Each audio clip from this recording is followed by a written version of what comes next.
some of our big grey great pachyderms, because it is quite warm this afternoon. So we're going to try and see if we can't find some ellies at the waterhole before we'll turn our attentions a little bit later to maybe trying to find some of the spotted cats. This morning there was tracks for a male leopard, a female leopard, and a leopard cub all together in an area actually close to where I am right now. So we're going to try to see if we can't find them a little bit later. It's probably a bit warm for them now, and they're spending quite a bit of time sleeping, I would imagine. I don't think they're going to be moving around too much. So we're going to try and see if we can't check some of the water holes to start off with, and then carry on from there and see, maybe, just maybe, if we get lucky. Now, I'm hoping that we will get some elephants. There have been a few big herds of elephants around in the past few days. There was a herd yesterday afternoon that was well over 50 of them that were walking around. So I'm going to try and see if I can't find any sign of them. They do leave quite a few footprints, so they're a nice herd to track. It's quite easy to follow those big round footprints. So hopefully we will find them. Now, I believe James has got another spotted kind of creature that is running across the Great Plains of East Africa. Well, sort of, everyone. It was running down the mountain, and, well, there were two of them. In fact, I think we've seen four so far, and they took a little bit of a fright from us, but very unusual to see them there they are, hurtling about at this time of the day. There are hyenas, the spotted hyena, and we're just going to go up around the corner here, get in front of them. There are some herds of wildebeest up ahead, and I wonder if these hyenas don't know something that we don't. I'm fairly sure that they do know many things that I don't, but in this respect I'm hoping it has to do with lions. You still see them, Manu? There they are.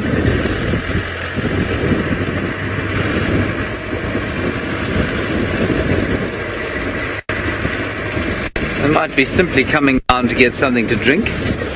We stop here. There we have them. You got them there, Manu? Yep. Wonderful. Now, where are they going at such high speed on a hot day? I think it's probably sitting at around, must be around about 80 degrees today. So around about 26 centigrade. And already the seasons have started to change down in South Africa. Here, of course, I don't think they change an enormous amount. Now this is a very wet hyena. Wet? Dirty. No, wet. Been lying in the mud. We did see a couple of hyenas feeding on a carcass a little earlier, but I'm not sure that we're going to go back to that because it was in some deep, deep grass. Maybe these chaps are just heading down there. I just want to make sure that they aren't going towards some kind of, sort of fresh kill and therefore the sausage tree pride. No, this one's turned around and coming back now.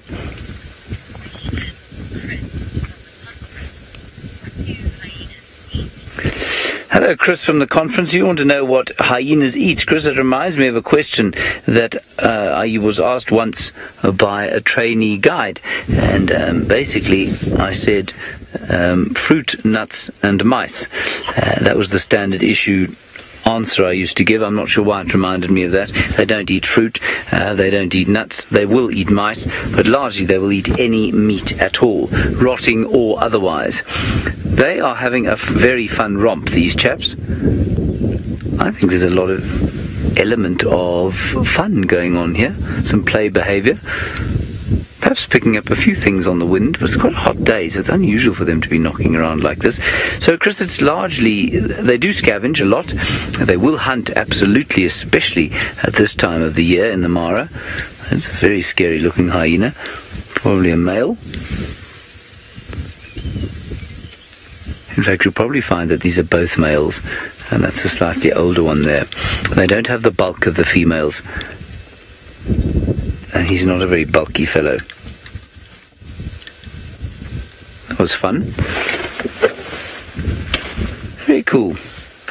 Okay, so that was the spotted hyena, and I was just going to say that there are some herds up here still eating the grass on the slopes of the mountain, and because, again, it's quite a hot day, we'll keep looking underneath all the trees to see if there aren't any tawny or white bellies lying prostrate in whatever shade there is available. And by that, of course, I mean cats. Alrighty, on we go.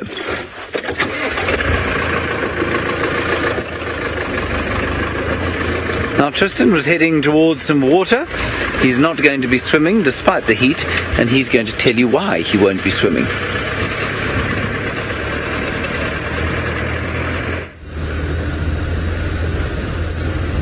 Well, James, I think if I had to look under all the trees here in the Sabi Sands, I would be quite dizzy trying to find things. As you can see, there are far more trees in our neck of the woods, so to speak, as there are in the Masai Mara. It's a little bit of a denser system, and that's why we tend to see quite a few more leopards this side.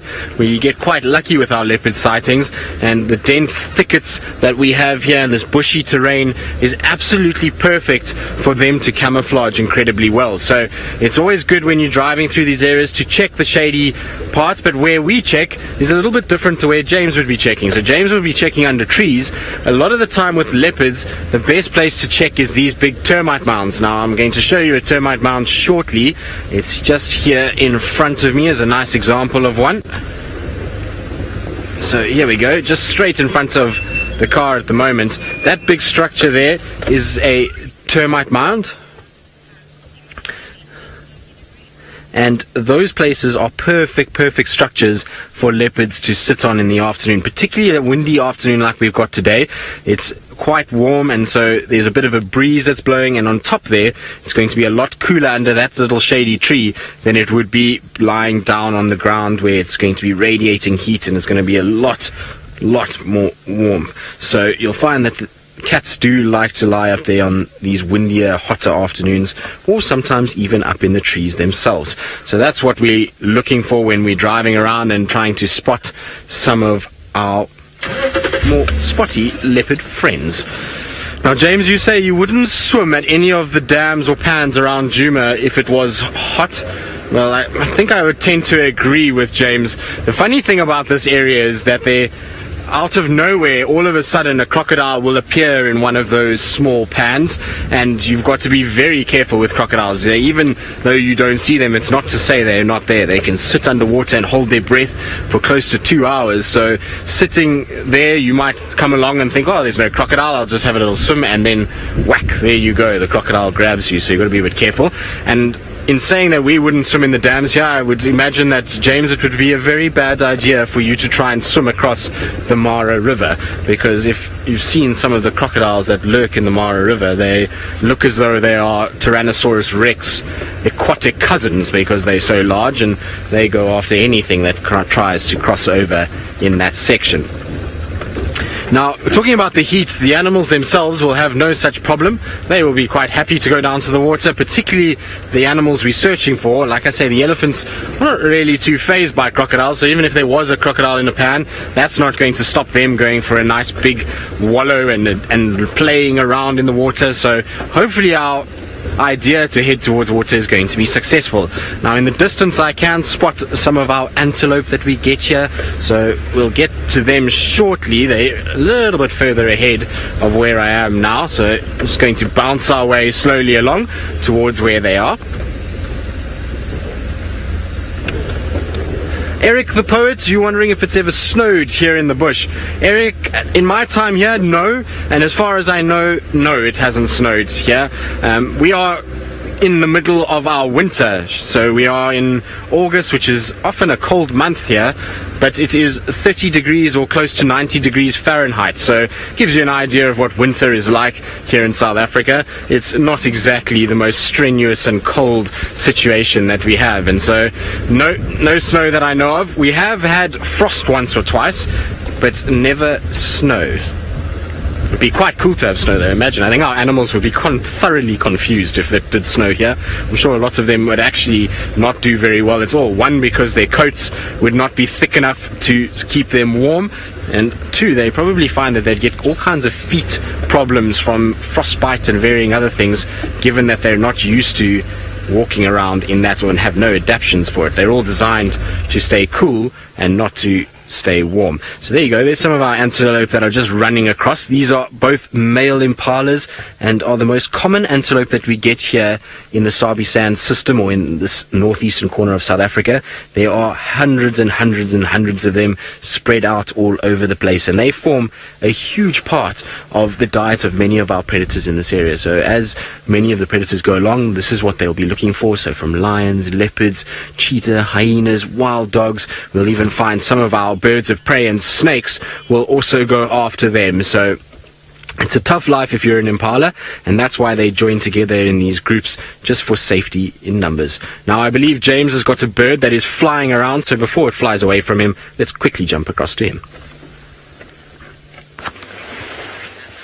There are some big birds flying. They are vultures flying, and that means, of course, that something has died around here. They've just come off the ground. I think they've finished picking the hapless carcass. Oh, I promised I would never use the word hapless again. The unfortunate carcass of a wildebeest has now been picked clean, and, well, they're all flying up and around and down towards the next carcass. There they go. Still nice and warm today. So very easy for them to fly. Another one coming off the ground. That is not a common sound out here, because of course down on the plains and away from the escarpment there aren't as many trees, which means the doves don't exist in the same numbers that they do where we are now. And I'm still staring longingly in all parts of shade here, but I cannot see the Sosara tree pride. All right. Scott apparently has decided that although he loves his cheetah, he would like to talk to you even more, and so he's moved into some signal to say good afternoon. Hello everyone, and it is a great pleasure to have you on board. We're just trying to work out what's going on over there. We actually left the 5 male cheetah underneath a few bushes close to where those vehicles are now. I think they're heading towards that tree.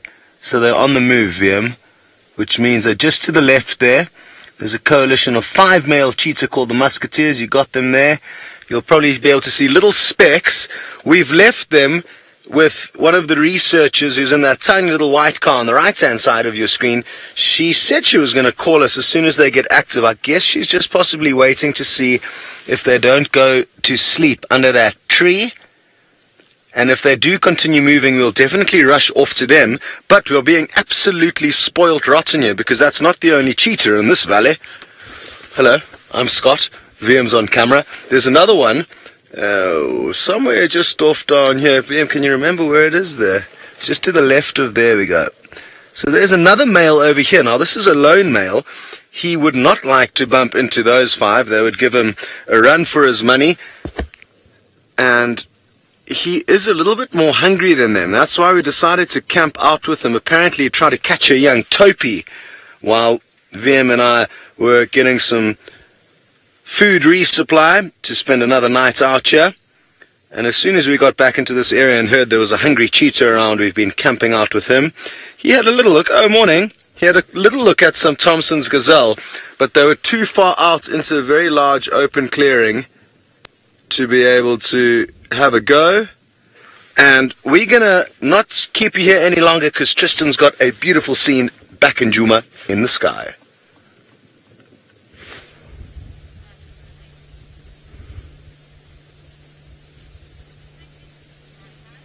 Now, there's not only vultures soaring in the Masai Mara, but there is one here at Sabi Sands too. So it was a white-backed vulture that was busy circling there. It seems to have disappeared a little bit. They do move quite fast, but I will show you quickly what it looks like. I'm not sure which vulture James had. I know he had some vultures, but I don't know which one exactly. Now, this is the vulture that we saw circling. There it comes. There we go. And as it turns, we should see a little white piece on the back of its, between its wings there, and that's how we know it's a white-backed vulture. Oh, it's turned the wrong way now. Hopefully it will turn again shortly. There it is. You see the white patch there? So easily diagnostic from that white patch. There's no other vulture that shows that white little band when flying. So this is what they look like a little bit more up close. This is our most common vulture that we actually get in this particular part of the world. So it's these guys over here. They have this sort of creamy caramel wing and the nice dark trailing edge, and then that's that little white patch that I was talking about just now in flight. And you notice that they've also got a dark eye which separates them from the vulture above, which has a honey colored eye. So this Cape vulture on top is the one that it could be confused with, but unfortunately that one has a yellow eye and not the dark eye like this white-backed vulture.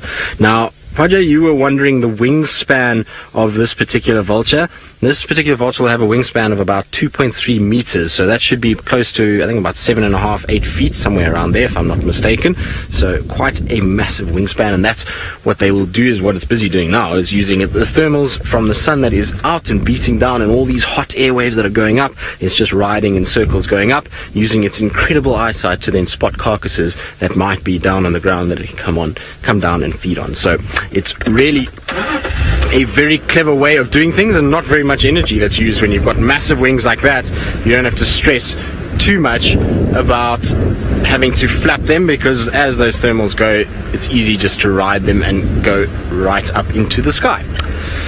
Now, we haven't gotten to our first waterhole yet. We are almost there. We're slowly but surely making our way.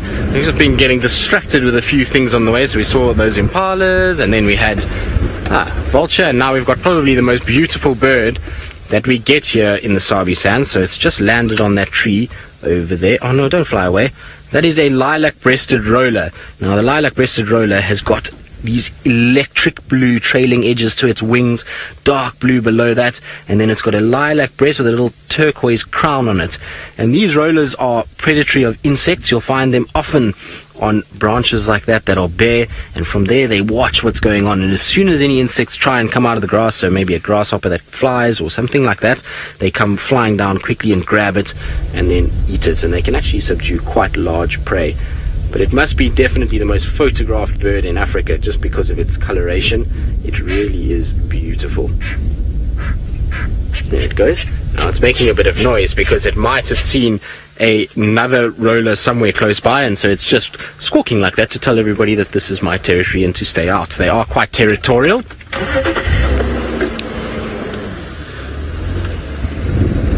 That was a nice surprise.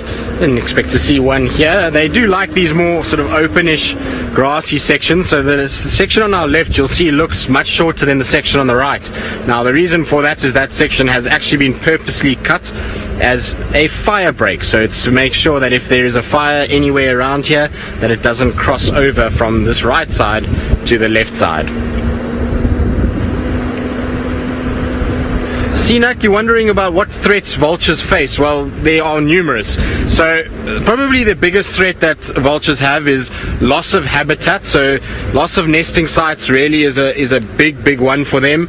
So that you find that as we inhabit places and we try and get into areas, we often will destroy perfect trees that they can nest in. So that's one. Two is we put power lines wherever we go, and power lines for vultures are terrible things. They end up flying into them and they die from that, so that's really a big problem. And then the last one is actual poisoning of vultures. So vultures are used in the muti trade. Now muti is basically a trade of animals within Africa, and which house beliefs about them, and they basically poison these vultures to use them for the sangomas or witch doctors in medicine. So it's really a big problem, and lots of vultures have been poisoned. The other thing is farmers and varying others that try poison carcasses of animals that have been preyed upon by things like caracal or leopard, as they try to get rid of that predator, and then the outcome is the vultures come in and they feed off it and also die too. So those are the biggest problems facing vultures, and that's why most of them are on the threatened list. That was a lilac-breasted vulture. I mean a roller, not a vulture that we were looking at, but it was just so nice because he was sitting perfectly for us so we could see its colors. So this might be the mate of the one that we saw just now, or the one that it was trying to chase away. So that's probably why it's doing that. Now actually, I don't know why I drove past them, but I want to show you something else. but I only kind of registered now. I was so busy thinking about our vultures and why they're so threatened at the moment that I forgot to show you this. There we go. So, Senzo, if you can please put those ever so pretty paws marks on camera for me. So I'm going to move now, but you'll see that just here are 2 paw marks. Now those are paws for a leopard, a very small young female leopard that we actually saw last night, and these are the tracks that we used to be able to find her. She's a female that is known as Shongile, so she's the little princess of this area. She was from the most dominant female that we had, and since her mother disappeared, she's been walking around and tries to kind of stay under the radar, but so we don't see her as much as we used to. But we know she's a leopard for a number of reasons. These tracks, firstly, the size of them and the shape of them scream leopard already. You could maybe confuse this size with something like a caracal, but it's got the 3 lobes at the back, and then the toes very, very close, and you can see quite rounded in this section over here, and that's the front foot, whereas the back foot would be a little bit more slender. So both of these are the front pads, and then she's walked along, and there will be a little back foot somewhere here. Unfortunately, we drove over a lot of these tracks yesterday when we were tracking her, and that will be a lot more elongated. Something like a caracal would be probably slightly smaller, and you'd find that the toes sit slightly more away from the pad than what you see with the leopard. So that's our leopard tracks, but unfortunately they're not fresh ones that we can follow today and try and find her. I actually tracked her this morning over our boundary and south into a different part of the reserve, so we're not going to be able to probably follow any further. But maybe, or just maybe, the waterhole that we're going to now is a favorite haunt for her, so I'm sure that she might come back. You never know, maybe this afternoon she's already decided to come back and might be sitting at the waterhole itself. Now, I've got to make sure that I've plugged myself in because I tend to forget about that. Oh, is this lilac-breasted roller going to stay there? Look at the colors on this bird. Isn't that magnificent? Surely has got to be one of the most beautiful birds in the world. And this one is very relaxed. It's just sitting right next to the car. But I was saying earlier that they are predatory of insects, and you can see that with that shape of beak. They have that little downturned tip with a little hook on it, which is indicative of any predatory bird. So any birds that have that little downturned beak, you know, feed off insects.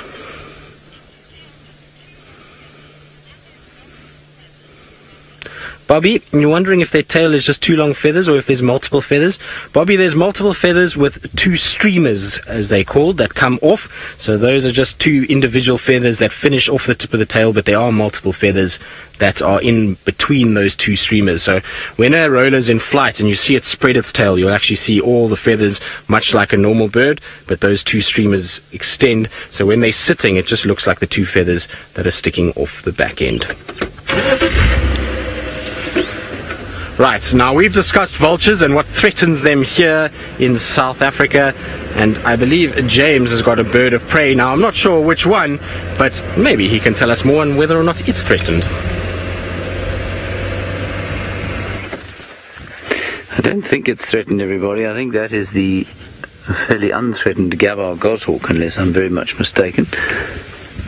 I'll just quickly check its distribution. It's got a pink cere, which is the bit just around the nose, behind the beak, and it's also got pink legs, and the big distinguisher as this thing flies off, of course, is not the legs or the beak, but the white band that is at the top of the tail.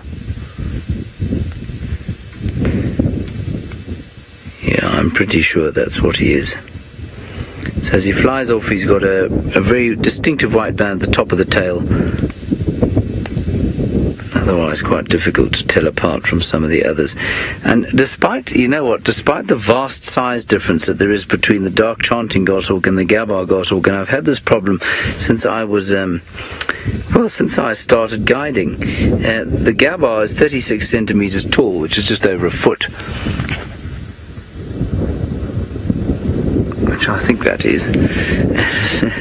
This is very embarrassing. The dark chanting is 56, so almost sort of 2 feet tall.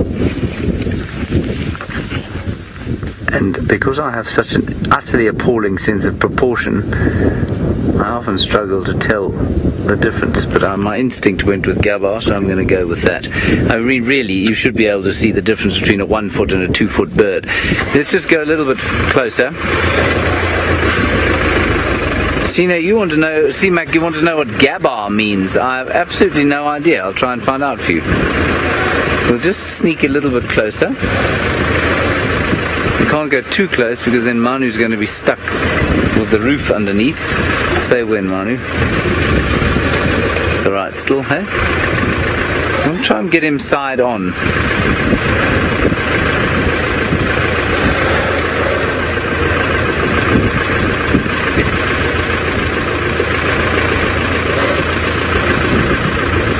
There he goes. No, definitely a Gabar. Good. Alrighty, let us continue.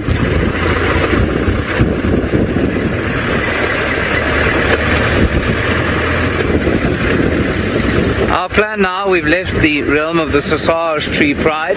We're going to head around towards Egyptian Goose Pan, see what's going on there. Fascinating thing we saw the other night of a lioness sort of trying to kill a wildebeest that she chased into the mud. That wildebeest eventually died there, but not from the effects of lion, but rather from the effects of exhaustion and then drowning. And if we don't find anything there, we'll head down towards the salt licks, which, if nothing else, is a very beautiful area.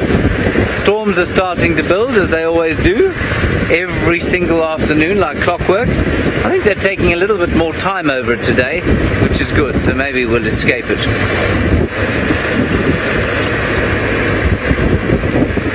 Alright, Scott has now managed to find not only some signal, but also his flat cheetahs. Hello, and let's hope the stormy weather does not interfere with our safari adventures, because it is obviously not going to allow us to do exactly what we please. Now, the cheetah are doing exactly what they please. We've got no say in what they do either. They are all fast asleep. We are with one male here, sleeping in that bush. It's hard to believe, but there is a spotted cheetah cat. There we go. There are some Thompson's gazelle not too far away from it. So let's show you where that is. It's just somewhere over there, I think. Nice view. So that is the perfect size meal for an individual male cheetah. I mean, they can take down bigger, certainly, but that would be a relatively easy meal regarding size. Obviously not easy to catch, but once they do, at least it won't be thrown off like it was this morning by a young topi. That's not the only cheetah in this valley.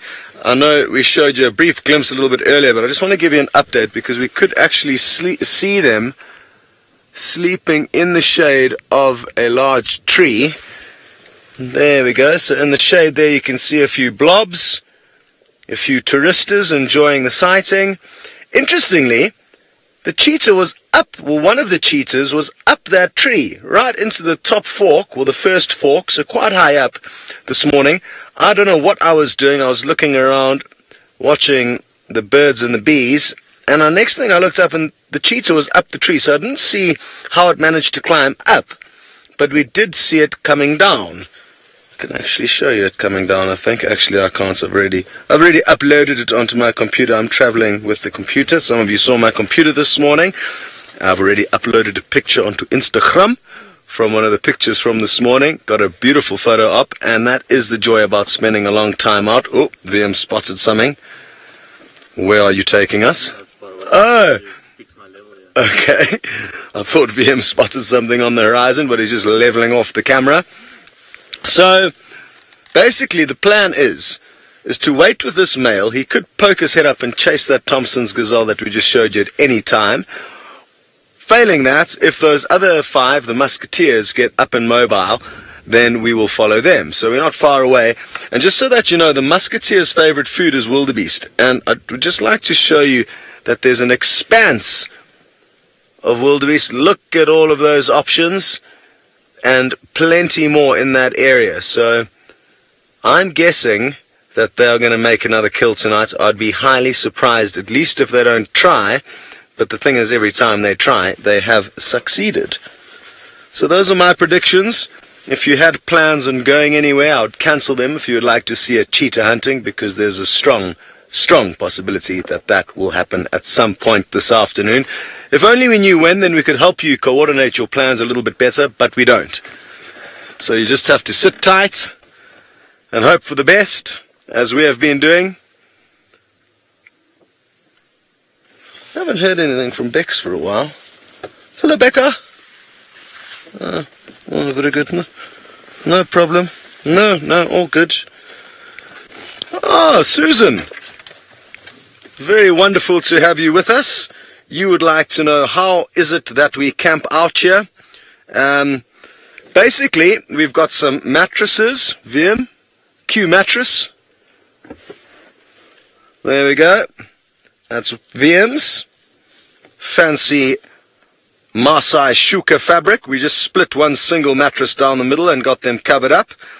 And then basically, I don't know if we'll be able to show you. Let me try. You'll have to excuse me, I'm barefooted. It's very hot and I do not like wearing shoes when it's hot. But basically, down here, and then kind of sleep like this. We've got pillows and blankets, but last night the wind was so hectic that the blankets were blowing off us. So last night was a tough night. Also the cheetah were quite busy, so it's difficult to sleep. Even with cheetah that typically kind of are supposed to be more quite a lot. Let me just plug my earpiece back in at night, and that obviously makes you sleep with one eye open. We need to devise a way that as soon as they exit the screen, an alarm goes off, and then we can wake up. That would be easy. We could just leave a camera on them. Usually the girls in FC keep an eye on things for us, and as soon as they move out, they radio us and be like, quickly, the cheetah have gone, or the lion have gone. But we don't have enough people at the moment to be able to do that, so we let the girls sleep last night, and we just took a gamble, and we did luckily manage to stay with them. We nearly lost them at about 2:33 in the morning when they got active, but all was good. So that's how we sleep out here. The typical breakfast we have out here, that's from Ask Me. Breakfast isn't a big one. We have a cup of coffee when we get up, and then what we did today is there's a camp called Old Shaiki, which is just outside the reserve along the Talek River, about 5 minutes from the one entrance gate, the Talek gate into the reserve, and they very kindly offered to look after us. So whenever we need anything, we just bomb in there. The kitchen gives us new food, cooks us a quick breakfast. So this morning we had Spanish omelets for breakfast, so it wasn't too tough, I guess. Once we headed back there, had a quick Spanish omelette, a shower, new shirts, polished ones, ivory, and then we came straight back out with some stew and rice for dinner and some rolls. We came with plain rolls to make chip rolls. VM's a fan of the chip rolls, so just butter and then crisps, and some cheese and tomato rolls. So breakfasts usually we have away, or we've got nuts and biscuits and all kind of like nibbly things that keep us going. And I guess thankfully when you're on the vehicle, you're not burning too much energy, so just as well we're not eating too much. Any updates there? Oh, kind of. You can see its head now.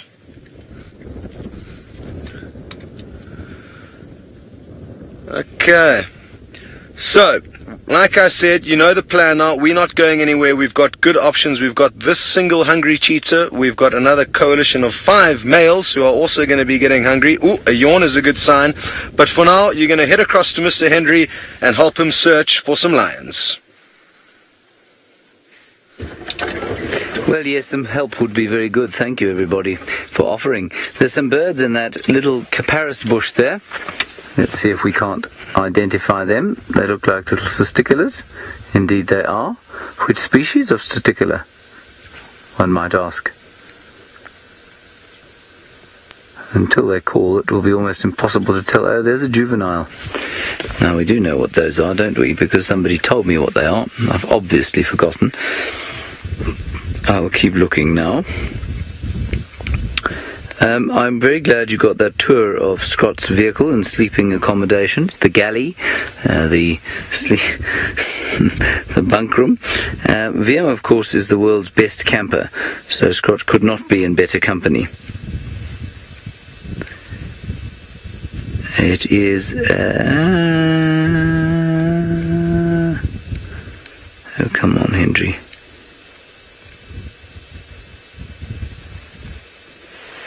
Oh, what was it? You're chirping. Was it a chirping testicular?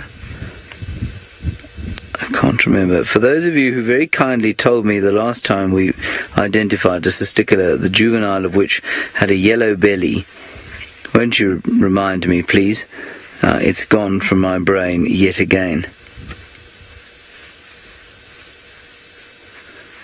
Anyway, might be the start. No, it's not the start.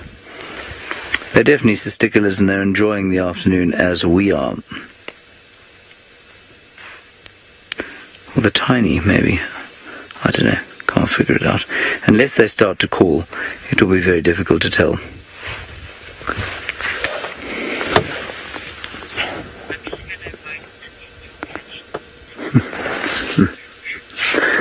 Rebecca is saying the pectoral patched testicular. It's not a bad guess, given that they too have got a yellow-bellied juvenile. So maybe they are the pectoral patch testicular. I'll play the sound for you before we move on. Oh, very distinctive. See if they come out. Look at that one there.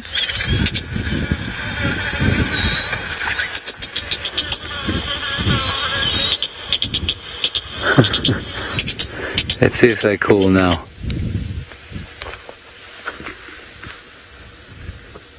Can't hear them. Alright, well the little family's moved on, so I think we'll do the same. We're halfway along this fairly main road towards the pan where we want to go. So we've been driving relatively fast. But we don't have to drive too quickly. We can see what else we can see on the way. Now, about a week ago, this place was just covered in wildebeest. You could barely move. And those pictures, I don't know if you saw them, that Manu got in the balloon flying over this area, where it looked like somebody had either kind of emptied a bottle of iron filings or sprinkled peppercorns all over the place, or an enormous ant nest had escaped into the area. Well, those amazing shots were shot over this plain here, which is now totally free of any wildebeest. What is that bird? Just on the road there at the junction.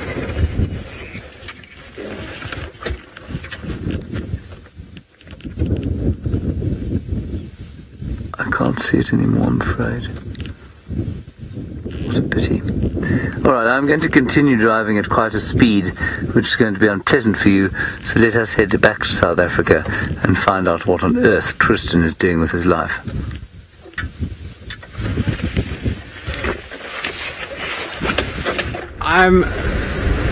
Oh, there's a bird there. So from one bird to another, and hopefully these birds will stay with Rusty squeaking the way it is. No, don't fly away. Don't be naughty. It's a black-crowned chagra that was there. Oh no, it's just flown. Oh well. Birds do that. Sorry, Senzo. There's no ways you're going to see it. It flew off a little bit. Maybe you've got another bird there. Maybe you've got a different bird for me. Because that's not the same one that I saw. That looks like another one of the rollers. So, no. Our chagra flew off. But what you can hear around me is the testiculars. So this testicular, we do know this is a rattling testicular that is chirping away, and it's upset because I've come driving past. You'll find with these guys, they don't like when we're around, and you've got the chagra there. Well done. So there's our black-crowned chagra, which also has a very cool call. It sounds like somebody whistling through the bush. There it is. Is that the brown crown or the black crown now? You get both species here. I saw a black crown fly off, but that looks like a black crown chagra. You can see the two dark lines that are running over the head. So I'll quickly find the other chagras and then I'll be able to. So apparently I'm having more luck IDing birds than James. bring Chagra that we saw there, not a black crown, sorry, my fault. I was looking now nicely, you can just see that it's got the brown top to the head with a little black line there. I thought I saw a bit more black on the head than I actually did, but now that I can see it on the monitor a little bit better, and I'll show you the differences between the two of them. So if you have a look here, you've got the Chagras, so they look quite similar. You've got the brown crowned one on top. That is what we just saw now. You see it's got that black eye stripe, a white above the eye, and then a slight black above the white, and then brown on the top of the head. So that is what we just saw now. And then the black crowned, you can see it's got the same black through the eye, a little bit of white on top, and then a little bit of black over the top of that. Now the thing is that what we saw from the side, they look very similar, but once you see this bird drop its head slightly and you see that brown, then you know that it's the brown crowned Chagra. So there we go. Now I was saying, talking about the bush, I know James was talking about what the Masai Mara looks from the air, and wondering whether or not, well, what Djuma would look like from the air. Luckily, we don't have to worry or think too hard about what it would look like from a balloon, because, well, we've seen Djuma from the air from our drone that we have that flies around here. So it is pretty cool to see it. It's a lot drier than you think it is. When you see the bush now from this ground level, lots of grass, lots of trees, and it looks as though it's quite lush and bushy. I suppose lush is not the right word, but it looks bushy. When you go up into the air, it's quite scary actually how barren it looks at the moment. It looks a lot drier from up there and a lot more open. So it's quite interesting to see it. In the summer months, it's a bit of a different story. It becomes quite dense here very quickly, and it's a carpet of green trees that fulfills the landscape. It's really quite beautiful from the drone in summer. I always quite like it, and lots of birds of prey that are flying around in the summer months. Now in the winter we do see a few birds of prey, but not quite as many as what we would see in the summer months. The good news though, as I was saying, I was attempting to try and find some elephants. I did find tracks of them just north of Twin Dams, and they looked like they were going in a northeasterly direction. So I went up the Mulawati, no sign there. Checking Mamba now just to see if they haven't crossed Mamba, and if there's nothing here, I'm going to head towards Leadwood Road and see if they didn't turn a little bit more east.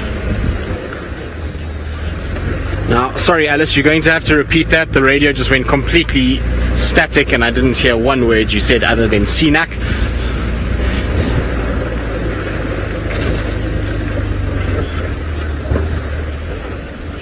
Sinak, so the bird family that the Chagra is closely related to is the shrikes, or bush shrikes. That's the closest relative that it has, so they are quite similar.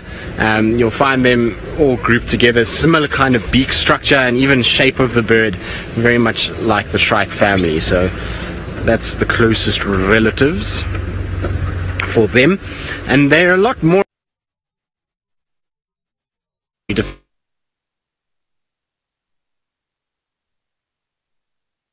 brush, so you'll find them just under the tree line, kind of going in and out of different trees, so they can be really tough to keep up with. Now Senzo, do you see any sign of elephants anywhere? I don't. I wonder if they haven't stuck around the Mulawati just off Twin Dams, because I didn't check a little bit south towards Twin Dams itself side of Mulawati. Or they've carried on a little bit further north than I checked. Maybe they're making their way towards Gaudi Dam. That's where they could be heading as well.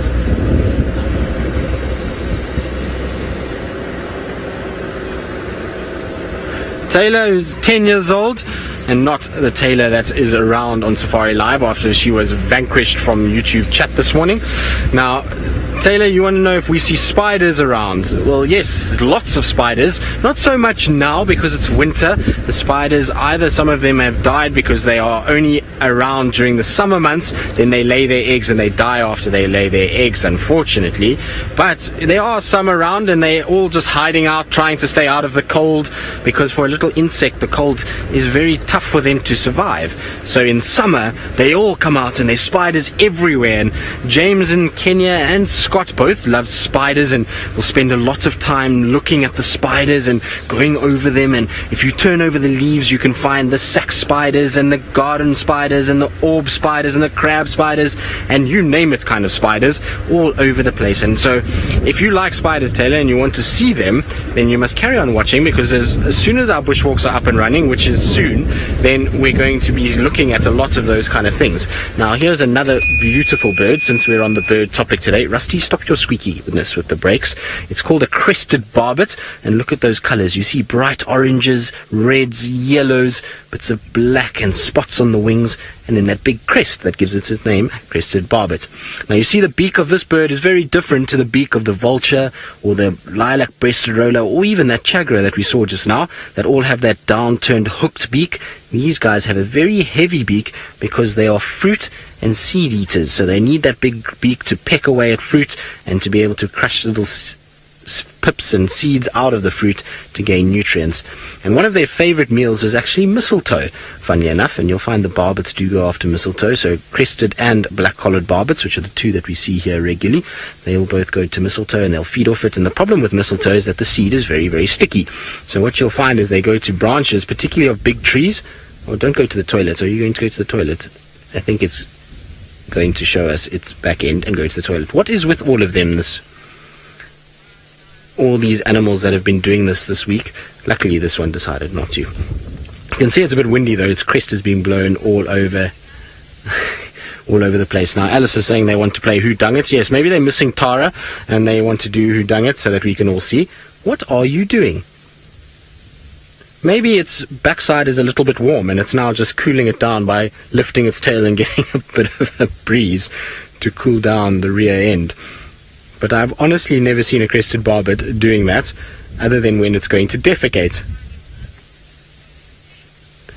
So Rebecca says that when James is around, all the animals use the toilet. Well, we'll have to send a photo, a screenshot. Let's flood James Hendry's Twitter account with screenshots of all animals that have been going to the toilet the last few days in Djuma. There we go. It dropped a little bomb there. There we go. So there's a screenshot just for James that we can all send to him over the next little bit. I'm sure James will love to see those. Should send him one of our jackal from the other day. That was highly entertaining as well. So I was saying about the mistletoe and how they'll then go to big trees and wipe the seed off. And the problem with mistletoe is it actually grows on trees itself. So these barbets are a little bit of a problem because they take the mistletoe and they actually wipe it onto trees, and then the mistletoe becomes a parasitic plant on that tree itself. So the barbets, while they are cool to eat things, varying seeds and fruits. Oh, here comes a Bateleur eagle, another bird. It seems to be a bird day this afternoon. We haven't seen birds like this for a while. They seem to have been a little bit on the quiet side over the past few days. We also have had so many animals to look at in the last week that we haven't really been paying that much attention to birds. Now, this is called a Bateleur eagle, and this is a juvenile Bateleur eagle. You can see it's still brown in coloration, short tail.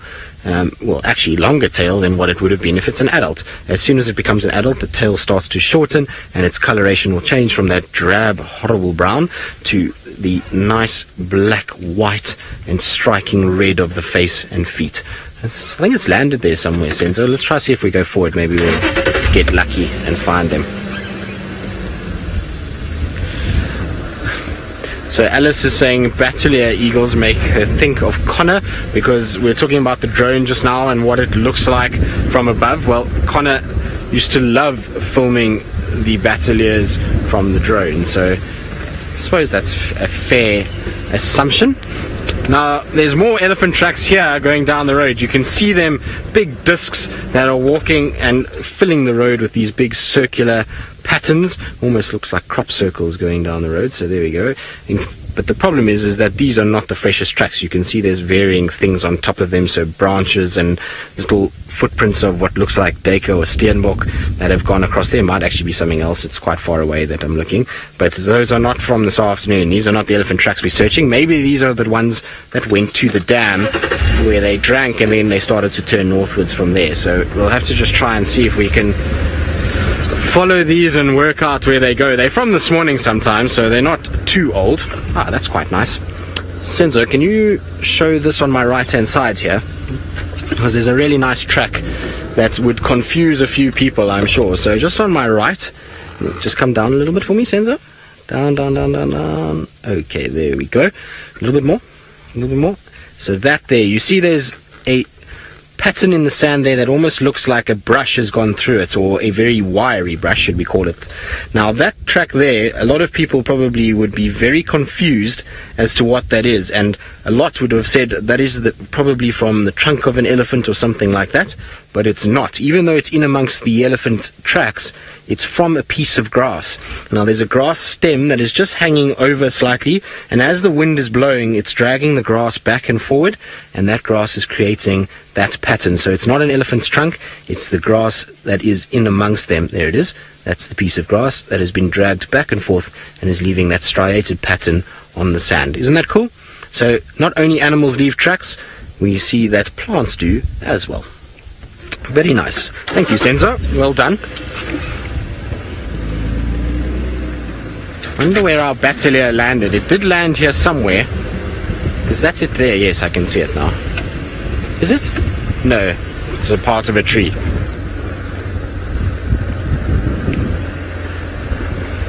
Jamie, you're wondering if we have the same kinds of grasses in the Mara as we do in Djuma. Jamie, I have not the foggiest idea.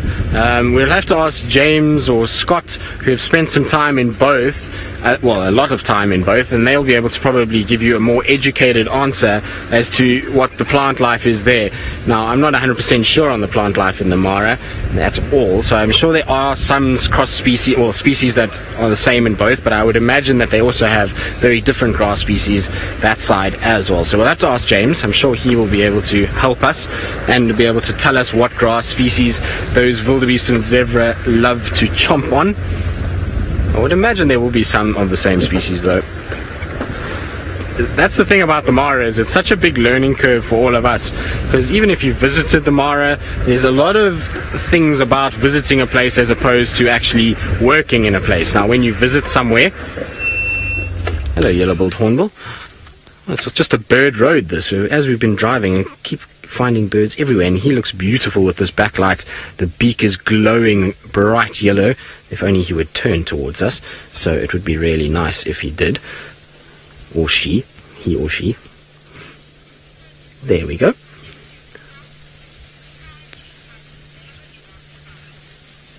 And look at that, isn't that beautiful? Right, while we admire our hornbill and its best side as it cocks its head and poses ever so slightly towards us like a model on a cover of a magazine, let's go across to 5 other members of the cat family that tend to love a posing act and, well, are not found here in South Africa, but only in the Masai Mara.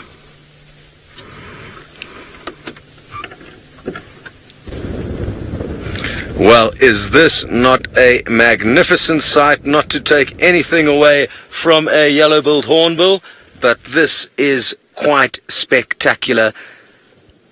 We haven't got to see them on the move in beautiful sunshine too much yet, and we also haven't got to see them on the move towards a ginormous mass of wildebeest in the sunshine like they are heading towards now. So we're about 100 meters away from them. They're coming straight towards us, as you can see, and then on the right hand side of our vehicle we've got a huge herd of wildebeest starting over there and then panning all the way across. So lots of potential meals here.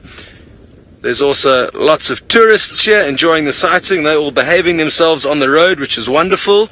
We have got special permission to be off the road with you guys, and isn't that a huge privilege that we are allowed to get you guys into pole position to make sure that you don't miss out on any of this live safari action.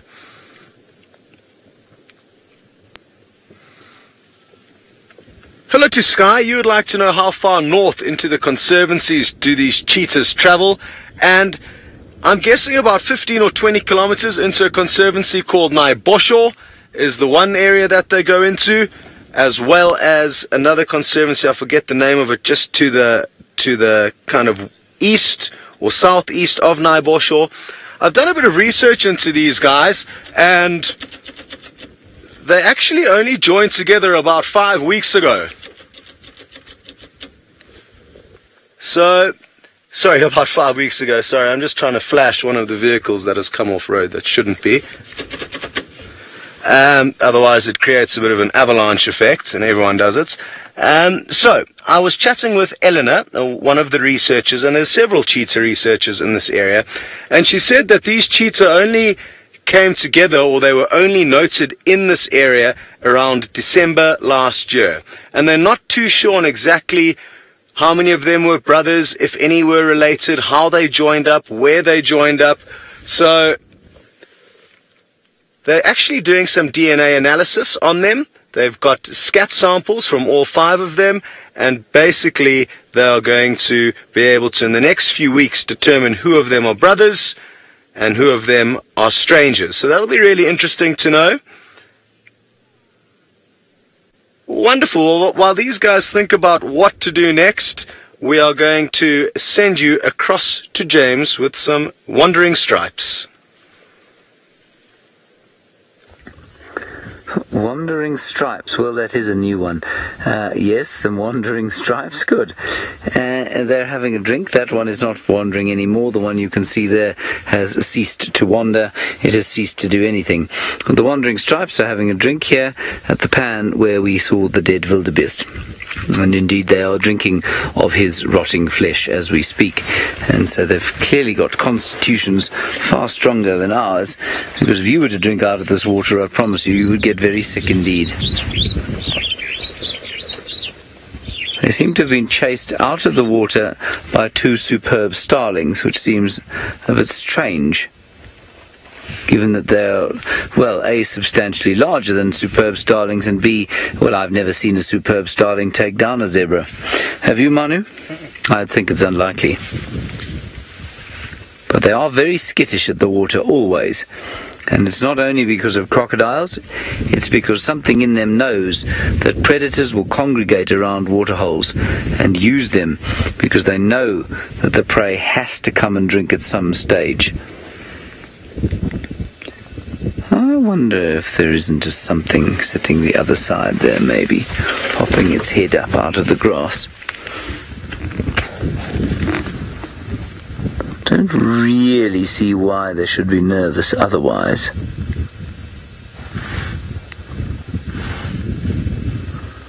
Perhaps a sniff of lion on the wind.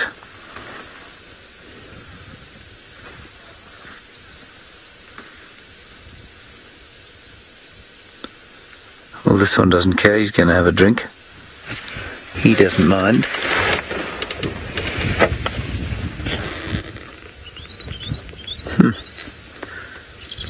I do not see any of the Egyptian goose pride around here.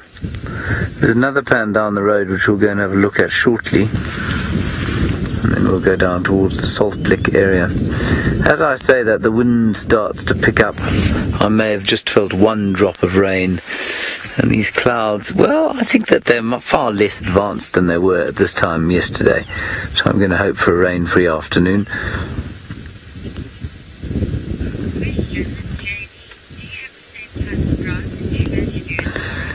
Now, Jamie, you're wondering if we have the same type of grass here as we do at Djuma in South Africa. Yeah, well, many of the grasses are the same.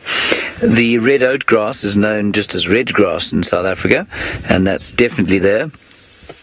Not in nearly the same profusion as it is here. I've seen some thatching grass species, some diheteropogon species that we get there. So yeah, I would say you probably find that about 50%, or at least 50 to 60% of the grasses that you find here, you would find in South Africa, and there'll be some that you don't. And there'll also be local sub-specific variations.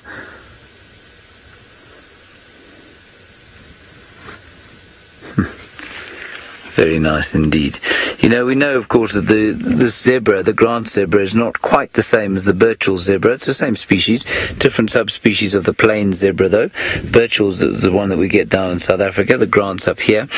They could absolutely interbreed with each other, but because of geographical separation for a substantial period, they've just very slowly drifted apart from each other.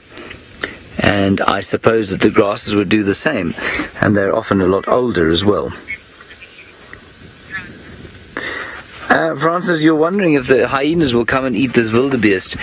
I personally don't think this wildebeest is going to be eaten by anything other than birds. If it was the case that there was nothing else on offer, then hyenas might try and pull it out of the water. But it's so muddy in there and so difficult to get to, and actually dangerous. Excuse me. it's quite dangerous for hyenas to get in there because the mud is so deep, and so they could suffer the same fate as the wildebeest. So I think you'll find that they will avoid it if they can. I mean, it's been there now. When did we film it? Was it Sunday? Monday, yesterday. No, Sunday. So 2 days ago, and nothing's had a touch of it. I suspect some birds have sat on it, but I think that's probably about all. So cautious when they go anywhere near the water.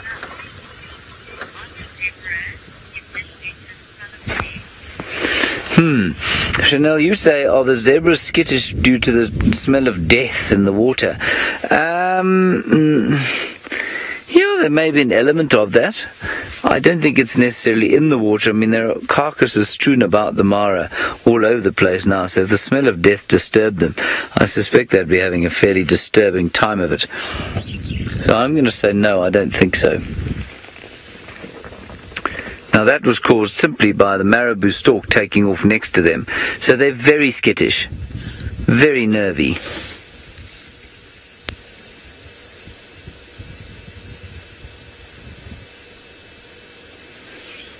Stunning, well done Manu. Gorgeous of the marabou stork disappearing into the grasslands.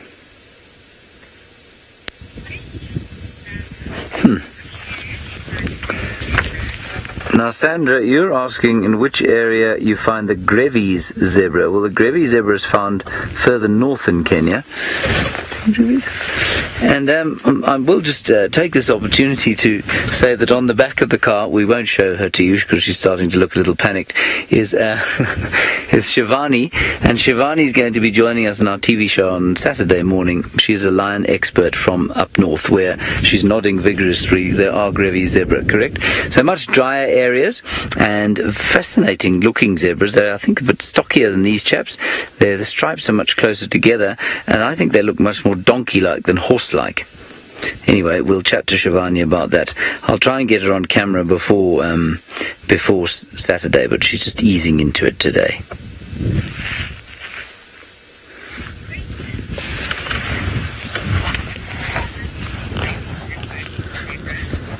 Now, Sinak, you want to know the difference between a Grevy's and a Birchall zebra? Well, they're a totally different species. So, in Africa, we get 4 species of zebra.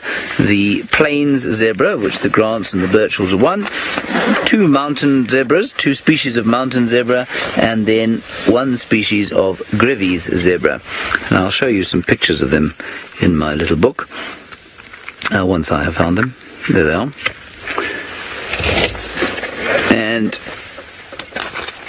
in fact, this one counts. Have you got them there? All right, well, there's the Birchall's or plain zebra, otherwise known as the common zebra. The one we get down in South Africa is Equus burchelli, that one there. Or we might even get something called, Equus burchelli, that one. And it's most obvious by the fact that it's got no stripes on the belly, and it's also got it's got shadow stripes in between.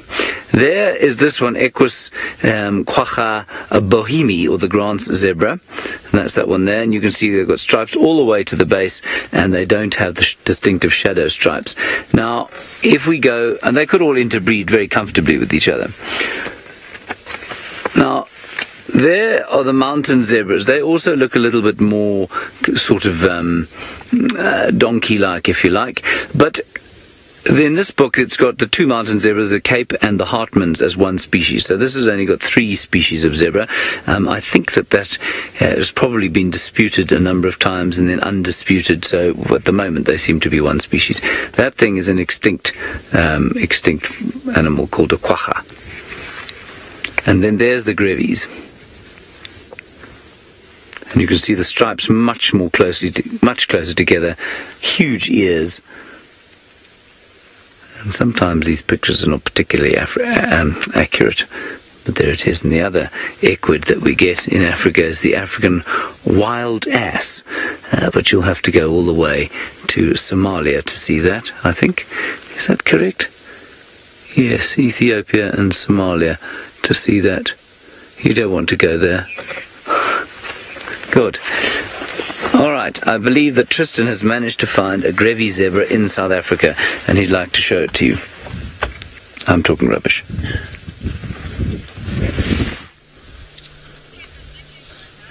Well, we've managed to catch up with our Ellies. We found them, and are you going to come and feed off the bush right in front of the car?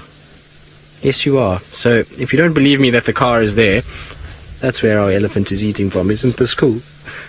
There's nothing better than being this close to an Ellie. As long as you don't eat the car, we're all good.